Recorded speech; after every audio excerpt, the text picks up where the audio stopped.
Today we're going to talk about how to make a heat shield for your air filter for free.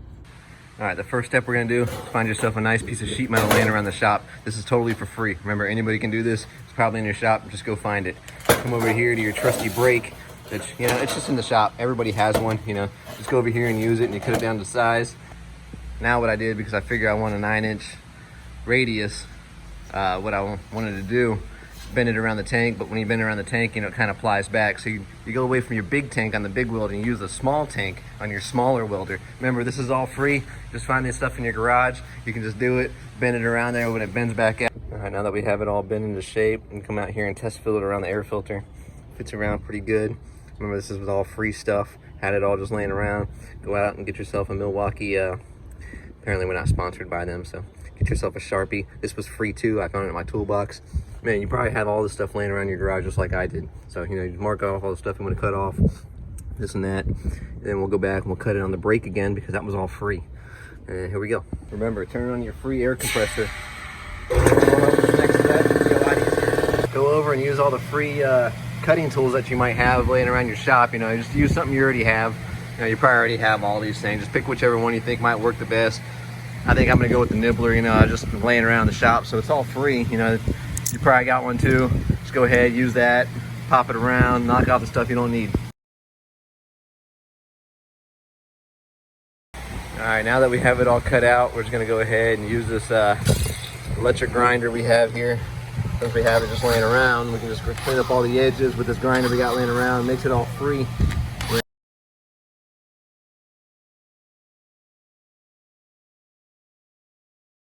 Now that we got it all trimmed up, some of you might have noticed I wasn't wearing gloves. You gotta buy those. I'm trying to make a video to show you how to do this for free. Silly. Anyway, it's all trimmed up, no sharp edges, corners are rounded. Now let's go test fit it again. All right, got it trimmed up and test fitted in there. It fits pretty nice, not sticking up all awkward and stuff. You can see, it's blocking most of the radiator heat. Now we'll try to go do some more free stuff. All right, back at it again with this free heat shield for the air filter. I went back in our scrap metal bin, got some more pieces of scrap metal to make mounts. So remember, this is all free. You can do it just like me for free because we have all this stuff just laying around. I got this piece I think will work out pretty good for a mount right there. Bend it up, weld it on. Got another piece here I need to measure. I think I'm gonna go from here down to the subframe, and then we'll just mount it there. I need to measure, trim it up, and we'll see you on the next clip. Now what you want to do is go into your garage, come over to your Miller 252 that you have sitting there. That way you can do this all for free. 100% free. I've got 20 gauge steel.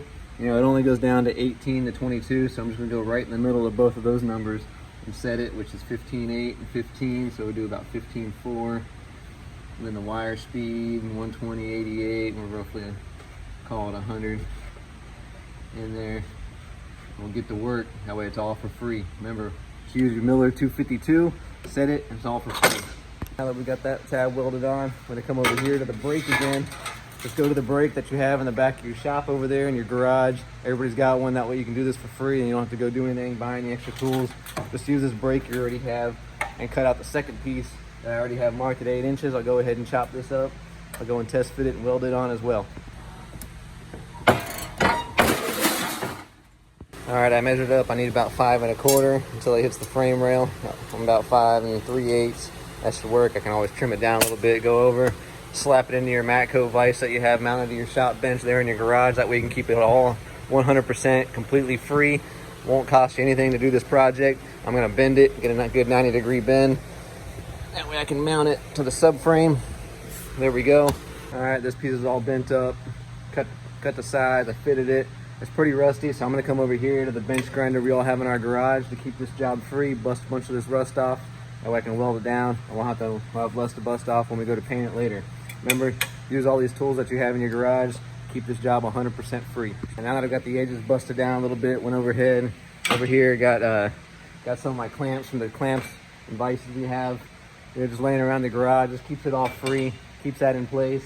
Just use one of these things, clamp it in place because where you got your mark at, and keep this job 100% free. All right, we're gonna jump back on this Miller 252 that we all have sitting in our garage. You'll weld that one on as well. And that, because we already have it, that's right, it's free. Grab yourself some Phillips self-tappers, black ones. and it keeps it all free because you already have it. All right, I've got it all mounted in there.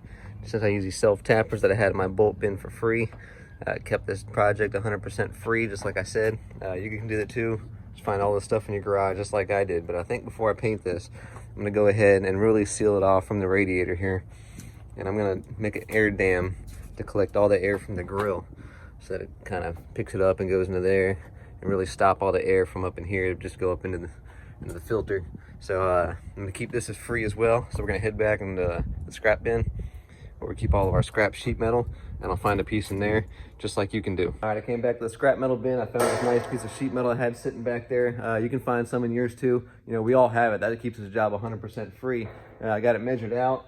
Our brake is 36 inches. Yours might not be as big, but you know, yours will still work. You can still use it in there. So go back, take the sheet metal of the brake, cut it down to size, gives you a nice clean flat edge when you go to cut it. And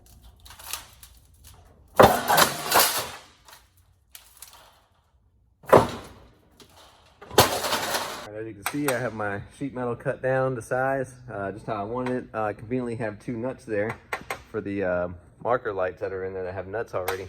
So I'm just gonna drill holes and use those nuts to help mount the bottom side. So 28 inches apart, this is 31 inches. So the difference is 3. Split that by 2 is 1.5 from the edges, and there's my 2 mounting points. Simple, keeps it free. Now that our holes are marked, we're ready to drill. Go over, grab the drill out of your toolbox. Everybody should have a drill. This is in everybody's garage. I like to start off with something small, like an 1/8 inch drill bit. Get me a hole started. Then I'll use a unit bit. This is stuff everybody has in their garage. So you go in, get one of these. You can waller up the holes to any size you want, as big as your unit bit allows. And one thing that always gets me is people drill dry. Do not drill dry. That wears your drill bits out.